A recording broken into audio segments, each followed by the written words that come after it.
മതം എന്തുകൊണ്ട് ഉപേക്ഷിച്ചു ചോദിച്ചാല്, സിമ്പിളായിട്ട് പറയുകയാണെങ്കിൽ മതം എന്താണെന്ന് അറിഞ്ഞതുകൊണ്ട് ഉപേക്ഷിച്ചു എന്ന് പറയേണ്ടി വരും. അതായത് ഞാനിങ്ങനെ എന്താ പറയാ, മതത്തിലേക്ക് കൂടുതൽ അടുക്കാൻ വേണ്ടിയിട്ട്, അല്ലെങ്കിൽ ദൈവത്തിലേക്ക് കൂടുതൽ അടുക്കാൻ വേണ്ടിയിട്ടാണ് ആദ്യം മതം പഠിക്കാൻ ശ്രമിക്കുന്നത്. ആ സമയത്ത് എനിക്ക് കൂടുതലായിട്ട് എന്താ പറയാ, പഠിക്കും തോറും മനസ്സിലാക്കും തോറും എനിക്ക് മതത്തോട് ഒരു തരം വെറുപ്പാണ് തോന്നിയത്. അതായത് അത്രയും അട്ടർ നോൺസസ് ആയിട്ടുള്ള കാര്യങ്ങളൊക്കെയാണ് അതിലുള്ളത്. അപ്പൊ അതൊക്കെ വായിച്ചപ്പോഴും അറിഞ്ഞപ്പോഴും എനിക്ക് അതിലൊരു നിമിഷം പോലും നിൽക്കാൻ തോന്നില്ല. സോ അതുകൊണ്ടാണ് ഉപേക്ഷിച്ചത്.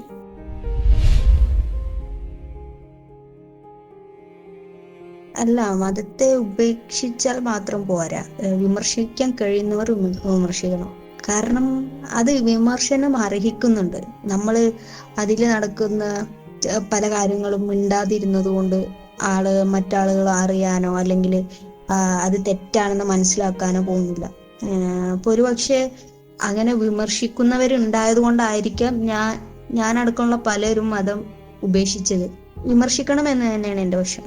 മതത്തെ വിമർശിക്കണം, നല്ല രീതിയിൽ വിമർശിക്കണം, നല്ല രീതിയിൽ വിമർശിക്കണം.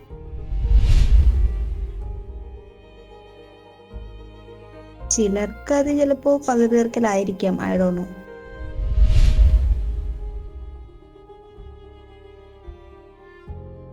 നെഗറ്റീവായ മാറ്റം എന്ന് പറയാൻ മാറ്റമായിട്ടൊന്നുമില്ല. ബട്ട് എനിക്ക് വിശ്വാസികളോട് കൂടുതലായിട്ട് അടുക്കാൻ ഒരു ചെറിയ പേടി, വിശ്വാസികളോട്. കാരണം അവരോട് തുറന്നു പറയുമ്പോൾ അവര് നമ്മളെ ഏത് രീതിയിൽ അപ്രോച്ച് ചെയ്യുമെന്ന് നമുക്കറിയില്ല. അപ്പൊ നമ്മളെ ഫ്രണ്ട് സർക്കിളിലായാലും ഇപ്പോ അവര് പറഞ്ഞാല് അവര് നമ്മളെ കുറ്റപ്പെടുത്തുന്ന അല്ലെങ്കിൽ ഒറ്റപ്പെടുത്തുന്നതായിട്ട് പലപ്പോഴും കണ്ടിട്ടുണ്ട്.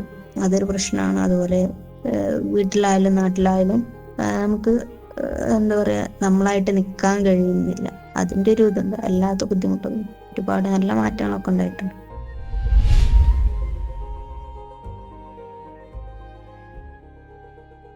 അത് ഉപേക്ഷിച്ചപ്പോൾ ഒരുപാട് പോസിറ്റീവ് ആയിട്ടുള്ള മാറ്റങ്ങൾ ഉണ്ടായിട്ടുണ്ട്. അതിൽ ഫസ്റ്റ് ഒന്നാണ് എന്ന് പറഞ്ഞാല്, ആദ്യമൊക്കെ എന്ന് പറഞ്ഞാല് എനിക്ക് ഭയങ്കര പേടിയായിരുന്നു, എന്ത് ചെയ്യാനൊരു പേടിയായിരുന്നു. ഇപ്പൊ ഉറങ്ങുമ്പോ പോലും നമുക്ക് ചിലപ്പോ നമുക്ക് ചെറുപ്പത്തിൽ പഠിച്ച കാര്യങ്ങളൊക്കെ ആയിരിക്കും നരകത്തിലോട്ട് കത്തുന്നതും തീയാൾ കത്തുന്നതും അങ്ങനെയുള്ള ഒരുപാട് ഹൊററായിട്ടുള്ള ഒരുപാട് തോട്ട്സ് നമ്മളെ മനസ്സിലുണ്ട്. അപ്പോൾ ഭയങ്കര പേടിയായിരുന്നു. അപ്പൊ അതൊക്കെ വെച്ചിട്ടായിരിക്കും നമ്മൾ കിടക്കുക. പലപ്പോഴും നമുക്ക് ഉറക്കം ശരിയാവത്തില്ല, അവിടെ ഇവിടെ ഷീറ്റുണ്ടോ അതുണ്ടോ, അങ്ങനത്തെ ഒരു ചിന്ത ഉണ്ടായി ചെറുപ്പത്തിൽ. ഇപ്പൊ അത് ഉപേക്ഷിച്ചപ്പോ അതിൽ നിന്നൊക്കെ ഒരുപാട് മാറ്റമുണ്ട്. അതായത് പേടി എന്നൊരു വികാരം ഒരുപാട് കുറഞ്ഞതുപോലെ. ഇപ്പൊ നമുക്ക് മറ്റേത് പറഞ്ഞാൽ എന്ത് ചെയ്യാ, തെറ്റായാലും ശരിയായാലും എന്ത് ചെയ്യാൻ നമുക്കൊരു പേടിയായിരുന്നു. അതിന് ശിക്ഷിക്കോ, പടച്ചോൻ ശിക്ഷിക്കോ, അങ്ങനത്തെ ഓരോരോ ഇതുകൊണ്ട്. അപ്പൊ അതില്ല. ഇപ്പൊ നമുക്ക് ശരി എന്ന് തോന്നുന്നത് ചെയ്യുക, ശരിയല്ല നിങ്ങൾ ചെയ്യാണ്ടിരിക്കുക. പരമാവധി ഞാൻ എന്താ പറയാ, മറ്റുള്ളവർക്ക് ഹാം ചെയ്യുന്നതായിട്ടോ എനിക്ക് ഹാം ചെയ്യുന്നതായിട്ടുള്ള കാര്യങ്ങൾ ചെയ്യുക. അതിനിപ്പോ ഒരു മതത്തിന്റെ ആവശ്യമുണ്ടോ എന്ന് എനിക്ക് തോന്നിയിട്ടില്ല. അതുപോലെ കൂടുതൽ അറിയാനും കൂടുതൽ ക്വസ്റ്റ്യൻ ചോദിക്കാനും ഒരു ടെൻഡൻസി അത് ഈ മതം ഉപേക്ഷിച്ചതിന് ശേഷം. അതായത് മതത്തിൽ പറഞ്ഞ എല്ലാത്തിനും ഒരു ഉത്തരവായിരുന്നു. അതെല്ലാം ദൈവം ഉണ്ടാക്കി, എങ്ങനെ ഉണ്ടായി എന്നൊരു ക്വസ്റ്റ്യൻ അവിടെ വരുന്നില്ല. അതെല്ലാം ദൈവം ഉണ്ടാക്കി, അതോടുകൂടി അത് തീർന്നു. അത് എങ്ങനെ പ്രവർത്തിക്കുന്നു, എങ്ങനെ ഉണ്ടാകുന്നു, എങ്ങനെ എന്താണ് അതിന്റെ ഫങ്ഷൻ ഒന്നും ഇവര് പറയത്തില്ല. അപ്പോ മതം ഉപേക്ഷിച്ചതിന് ശേഷം എന്തുകൊണ്ട് അതങ്ങനെ, അങ്ങനെയുള്ള ഒരുപാട് ക്വസ്റ്റ്യൻസ് വന്ന്, അതുപോലെ കൂടുതൽ അറിയാനും സെർച്ച് ചെയ്യാനൊക്കെ തുടങ്ങി. അതൊരു നല്ല ചേഞ്ച് ആയിട്ട് തോന്നാറുണ്ട്.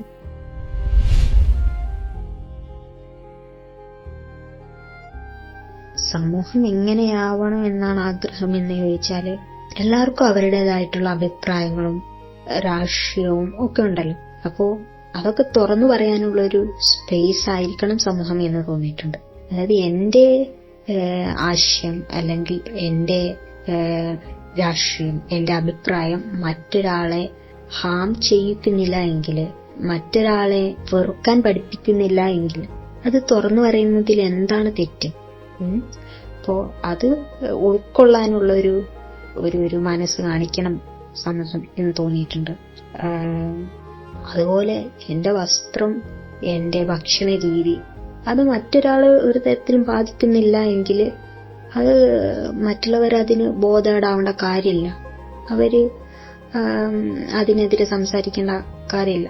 അതൊക്കെ ഉൾക്കൊള്ളാൻ കഴിയണം. തനിക്കിഷ്ടമില്ലാത്തൊരു കാര്യമാണ് എന്നതുകൊണ്ട് മറ്റൊരാളെ എതിർക്കുന്നതിൽ കാര്യമില്ല. ആ ഇഷ്ടമില്ലാത്ത കാര്യം ആരെങ്കിലും അത് ഹാംഫുൾ ആയിട്ട് ബാധിക്കുന്നു എന്നുണ്ടെങ്കിൽ അവിടെ വിമർശിക്കണം. ഇത് സമൂഹം മനസ്സിലാക്കണം, അല്ലെങ്കിൽ വിശ്വാസികൾ മനസ്സിലാക്കണം എന്ന് തോന്നിയിട്ടുണ്ട്.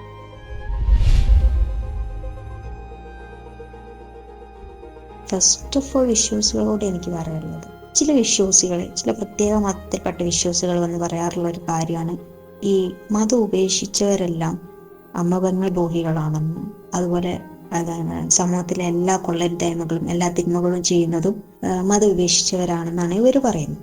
അതിന് ഇവർ പറയുന്ന വാദം എന്ന് പറഞ്ഞാല്, ഈ അവിശ്വാസികൾക്ക് പ്രത്യേകമായിട്ട് ഒരു ഗ്രന്ഥത്തിൽ വിശ്വാസമില്ലാത്തതുകൊണ്ടും അവര് ദൈവത്തിൽ വിശ്വസിക്കാത്തതുകൊണ്ടും അവർക്ക് തോന്നിയതുപോലെയൊക്കെ അവർ ജീവിക്കുക, അവർക്ക് തോന്നുന്നത് അവര് ചെയ്യുന്നു എന്നാണ് ഇവർ പറയുന്ന ന്യായീകരണം. അപ്പൊ എനിക്കിവിടെ പറയാനുള്ളത്, ഇവിടെ ധാർമ്മികത എന്ന് പറഞ്ഞിട്ടുള്ള ഒരു സംഗതി ഉണ്ട്. എല്ലാ മനുഷ്യനുള്ള ഒരു കാര്യമാണ് ധാർമ്മികത.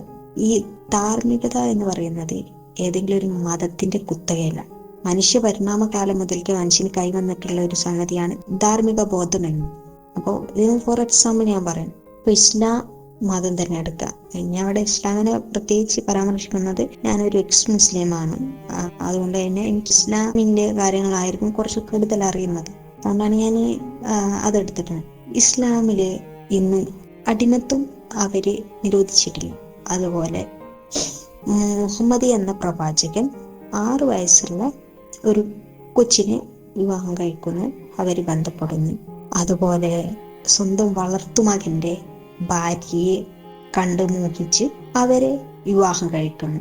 ഇതിനിവർ പറയുന്ന ന്യായീകരണം പറയുന്നത്, അന്ന് കാലത്ത് ഇതൊക്കെ അനുവദനീയമായിരുന്നു, ഇന്നത് പോസിബിൾ അല്ല, അതുകൊണ്ടാണ് എന്നൊക്കെ പറയുന്നു. അപ്പോ നമ്മളിവിടെ മനസ്സിലാക്കേണ്ടത്, ധാർമ്മികത എന്ന് പറയുന്നത് അന്നത്തെ കാലത്ത് മനുഷ്യന്റെ ധാർമ്മിക ബോധം ഇന്നത്തെ മനുഷ്യന്റെ ധാർമ്മിക ബോധവുമായിട്ട് കമ്പയർ ചെയ്യുമ്പോൾ അന്ന് തീരെ കുറവായിരുന്നു എന്ന്. അപ്പോൾ അന്നത് 6 വയസ്സുള്ള കുട്ടിയെ കല്യാണം കഴിക്കുന്നത് വലിയ കുഴപ്പമില്ലായിരുന്നു. അന്ന് അടിമത്തം വലിയ സീനില്ലായിരുന്നു. ബട്ട് ഇന്നത് നമുക്ക് ആലോചിക്കാൻ പോലും കഴിയാത്തൊരു കാര്യമായിട്ടാണ് വരുന്നത്. അപ്പോൾ ഇത്രയുള്ള ഇവരുടെ ധാർമ്മികത. എന്നിട്ട് ഈ വിശ്വാസികൾ, ഈ പറഞ്ഞ ഇസ്ലാമിക വിശ്വാസികൾ 6 വയസ്സുള്ള കുട്ടിയെ കെട്ടാൻ പോകുന്നുണ്ടോ? അതുപോലെ അടിമത്തം വേണമെന്ന് പറഞ്ഞിട്ട് നിലവിളിക്കുന്നുണ്ടോ? അത് അവരുടെ ധാർമ്മിക ബോധം അതിനെ അനുവദിക്കുന്നില്ല. ബട്ട് ഇസ്ലാമിക ധാർമ്മിക ബോധം ഇതിന് അനുവദിക്കുന്നുണ്ട്. അപ്പോ ഇത്രയേ ഉള്ളൂ മത ധാർമ്മിക ബോധം എന്നത്. അത് നിങ്ങൾ മനസ്സിലാക്കേണ്ട കാര്യമാണ്. ധാർമ്മികത ഇസ്ലാമിന്റെ അല്ലെങ്കിൽ ഏതെങ്കിലും ഒരു മതത്തിന്റെ കുത്തകയല്ല. ഓക്കെ. പിന്നെ അമ്മ തങ്ങൾ ബോധം, ഞാൻ എൻ്റെ അച്ഛനുമായി അല്ലെങ്കിൽ അമ്മയുമായി ഭൂമിക്കാത്തത്, അത് എൻ്റെ ധാർമ്മിക ബോധം അതിനെ അനുവദിക്കുന്നില്ല, എൻ്റെ മനസ്സാക്ഷി അതിന് സമ്മതിക്കുന്നില്ല. അതുകൊണ്ടാണ് ഞാൻ അത് ചെയ്യാത്തത്. നിങ്ങളാണെങ്കിലും പല വിശ്വാസികളും പറയുന്ന കാര്യമാണ്, അവരവരുടെ മാതാപിതാക്കളെ തെറ്റ് ചെയ്യാത്തതൊക്കെ ദൈവത്തെ പേടിച്ചിട്ടാണ്, അള്ളാഹുവിനെ പേടിച്ചിട്ടാണെന്നൊക്കെയാണ് അവർ പറയുന്ന വാദം. അപ്പോ അതിനർത്ഥം അവര് ഈ ദൈവം അല്ലെങ്കിൽ മതം എന്നൊന്നും ഇല്ല എന്നുണ്ടെങ്കിൽ അവരത് ചെയ്യും. അവര് പേടിച്ചിട്ടാണ് അവർ ചെയ്യാത്തത്. ചെയ്യാൻ ആഗ്രഹം ഉണ്ടായിട്ട് അവർ ചെയ്യുന്നില്ല. അങ്ങനത്തെവരോട് എനിക്ക് പറയാനുള്ളത്, നിങ്ങൾ ആ മതത്തിൽ തന്നെ നിൽക്കുന്നതാണ് ഈ സമൂഹത്തിനും നിങ്ങളുടെ മാതാവിനും പെങ്ങൾക്കും ഒക്കെ നല്ലത്. കാരണം നിങ്ങൾ അതിൽ നിന്ന് മതത്തിൽ നിന്ന് വിട്ടുപോകുന്നു കഴിഞ്ഞാൽ നിങ്ങൾ അത് ചെയ്യും എന്നാണല്ലോ അവിടെ പറഞ്ഞത്. സോ അവരോട് എനിക്ക് പറയാനുള്ളത്, നിങ്ങൾ ആ മതത്തിൽ തന്നെ നിൽക്കുക. ഓക്കെ. ഇന്ന് വിശ്വാസികളോട് എനിക്ക് പറയാനുള്ളത്, നിങ്ങൾക്ക് നിങ്ങളുടെ വിശ്വാസപ്രകാരം നിങ്ങളുടെ വിശ്വാസം പ്രചരിപ്പിക്കാൻ അവകാശമുള്ളതുപോലെ തന്നെ വിശ്വാസിക്ക് അവരുടെ അഭിപ്രായങ്ങൾ പ്രചരിപ്പിക്കാനുള്ള സ്വാതന്ത്ര്യം ഇവിടെയുണ്ട്. സോ അതിനെ ഉൾക്കൊള്ളാൻ പഠിക്കുക. ഓക്കെ. വിശ്വാസികൾ പലപ്പോഴും ചോദിക്കുന്ന ഒരു ചോദ്യമാണ്, നിങ്ങൾ അവിശ്വാസികളെ ഏത് അളവുകോൽ വെച്ചാണ് ശരിയും തെറ്റും അളക്കുന്നത്? അവര് വിശ്വാസികൾക്ക് ഒരു ഗ്രന്ഥമുണ്ട്, ഒരു കിതാബുണ്ട് തെറ്റും ശരിയും അളക്കാൻ. നിങ്ങൾ എന്ത് വെച്ചാണ് ശരിയും തെറ്റും അളക്കുന്നത്? അവരോട് എനിക്ക് പറയാം, ഞാൻ ഒരു കാര്യം ചെയ്യുന്നുണ്ടെങ്കിൽ അത് നിങ്ങൾക്കോ സമൂഹത്തിനോ എനിക്കോ അത് ദോഷം ചെയ്യുന്നതാണ് എങ്കിൽ ഞാനത് ചെയ്യാൻ പാടില്ല. ഞാനത് നിങ്ങൾക്കോ സമൂഹത്തിനോ എനിക്കോ അത് ദോഷം ചെയ്യുന്നില്ല എങ്കിൽ എനിക്കത് ചെയ്യാം. ഇത് മനസ്സിലാക്കാൻ എനിക്ക് ഒരു ഗ്രന്ഥത്തിൻ്റെയോ ഒരു കിതാബിൻ്റെയോ ആവശ്യം ഇല്ല. അത് ഈ വിശ്വാസികൾ മനസ്സിലാക്കിയിരിക്കാം. നിങ്ങൾക്ക് എല്ലാത്തിനും എന്ത് കാര്യം ചെയ്യാനും തെറ്റ് ചെയ്യാതിരിക്കാറ്, തെറ്റ് ചെയ്യാനും ഒക്കെ കിതാബ് നോക്കിയിട്ട് പറ്റൂ എന്നുണ്ടെങ്കിൽ നിങ്ങൾ അത് പിടിച്ച് നടക്കുക. നിങ്ങൾ അതുള്ളത് കൊണ്ട് മാത്രമാണ് നല്ല രീതിയിൽ നടക്കുന്നത്, സമൂഹത്തിന് ദോഷമില്ലാത്ത രീതിയിൽ നടക്കുന്നത് എങ്കിൽ സന്തോഷം, ആ രീതിയിൽ നടക്കുക. ഓക്കെ, ഇത്രയേ ഉള്ളൂ എനിക്ക് വിശ്വാസികളായിട്ട് പറയാനുള്ള.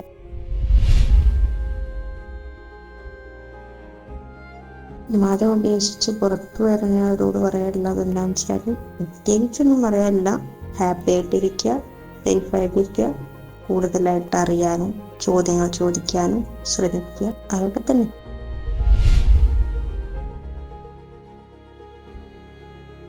മതം ഉപേക്ഷിച്ച് പുറത്തു പറയാത്തവരോട് അവർക്ക് അതാണ് സേഫ് എന്നുണ്ടെങ്കിൽ അങ്ങനെ തന്നെ തുടരുക.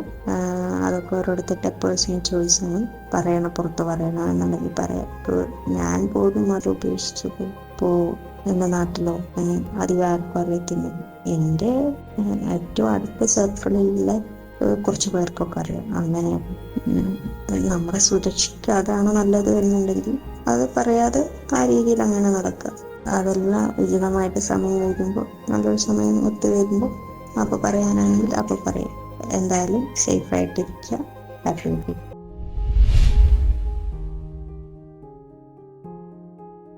സർക്കാരിനോടും അതുപോലെ രാഷ്ട്രീയ പാർട്ടികളോടും എനിക്ക് പ്രത്യേകമായിട്ട് പറയാനുള്ളത്, നമ്മുടെ രാജ്യത്ത് ഏകീകൃത സിവിൽ കോഡ് നടപ്പിലാക്കുക, അതുപോലെ രാഷ്ട്രീയ പാർട്ടികൾ അതിനെ സപ്പോർട്ട് ചെയ്യുക എന്നതാണ്. കാരണം നമ്മുടെ ഭരണഘടന മതങ്ങൾക്ക് കൊടുത്തിട്ടുള്ള അധികാരങ്ങൾ പലപ്പോഴും ദുർവിനിയോഗം ചെയ്യപ്പെടുന്നതായിട്ട് കാണുന്നുണ്ട്. ഇസ്ലാമിക് റിലീജിയസ് ലോ എടുത്തു കഴിഞ്ഞാൽ അതിൽ പുരുഷ മേധാവിത്വമാണ് കണ്ടുവരുന്നത്. അതുകൊണ്ട് തന്നെ ആ വിഭാഗത്തിൽപ്പെട്ട സ്ത്രീകൾക്ക് പലപ്പോഴും അവരുടെ അവകാശങ്ങൾ നേടിയെടുക്കാൻ സാധിക്കാത്തതായിട്ട് തോന്നിയിട്ടുണ്ട്. അതുപോലെ മതം ഒരു മനുഷ്യന്റെ വിവാഹ ജീവിതത്തിലായാലും മരണത്തിലായാലും പല മേഖലകളിലും കൈക്കടത്തലുകൾ നടത്തുന്നതായിട്ട് കണ്ടുവരുന്നുണ്ട്.